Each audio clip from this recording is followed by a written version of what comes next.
Hello दोस्तों, मैं हूँ आपका दोस्त करण। मी एक साक्षी कहानी लेके आया हूँ। यह एक सत्य और आंखों देखी घटना है। हमारा गांव गोंडा जिले में पड़ता है।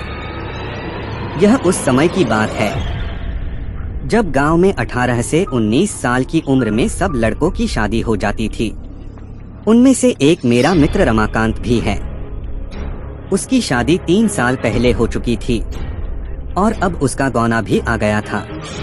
उसकी बीवी बहुत निडर थी।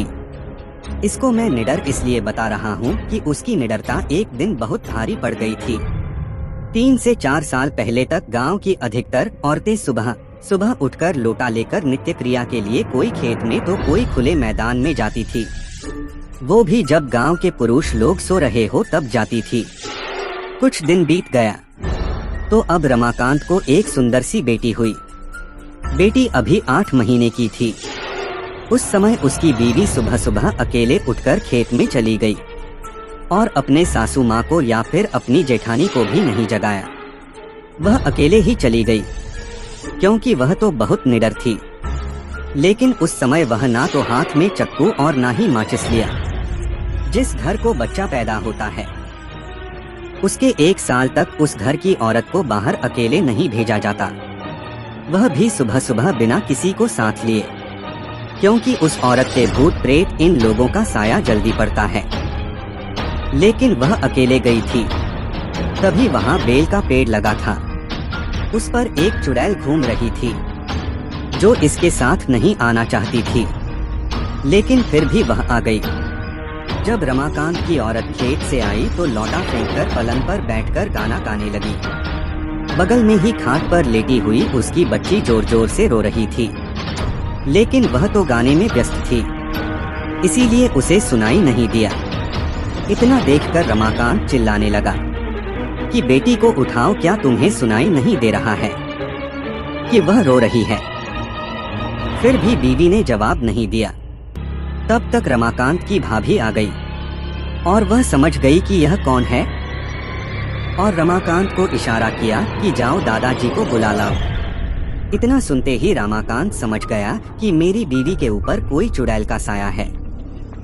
तभी भाभी ने दादाजी का नाम लिया।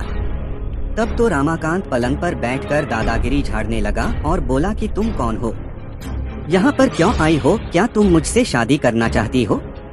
तब तक गांव की कुछ औरतें और कुछ पुरुष मजा लेने के लिए इकट्ठा हो गए। चुड़ैल ने कहा कि मुझ में तुम्हें क्यों दिलचस्पी हो रही है, क्यों मुझसे शादी करने के लिए आतुर हो?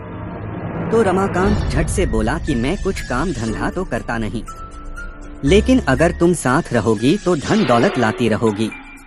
चुड़ैल ने हंसकर बोला, ऐसा कुछ नहीं होता, हमारे में भी कोई ना कोई मुखिया जरूर रहता है जो धन दौलत की रखवाली करता है। तुम चाहो तो हमारी दुनिया में चलो, तब मैं तुम्हें सब कुछ दूंगी, पर अभी नहीं क्योंकि तुम जीवित हो।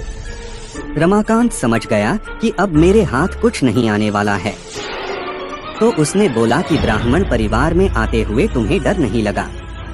और नीचे बैठे हुए सब लोग मजे लेते हंस रहे थे। तब तक दादाजी भी आ गए और बोला कि यहाँ से सब लोग हट जाओ और अपने अपने घर जाओ। इतने में रमाकांत की बीवी भी पलंग से नीचे उतरकर सिर पर पल्लू डाल दिया और चुड़ैल भी चली गई। तब रमाकांत मन ही मन बड़बड़ाने लगा कि इनको भी अभी आना था, अगर थोड़ी देर बाद आते तो क्या पता मैं भी मालामाल हो जाता। बेचारा रमाकांत बहुत दुखी हो गया।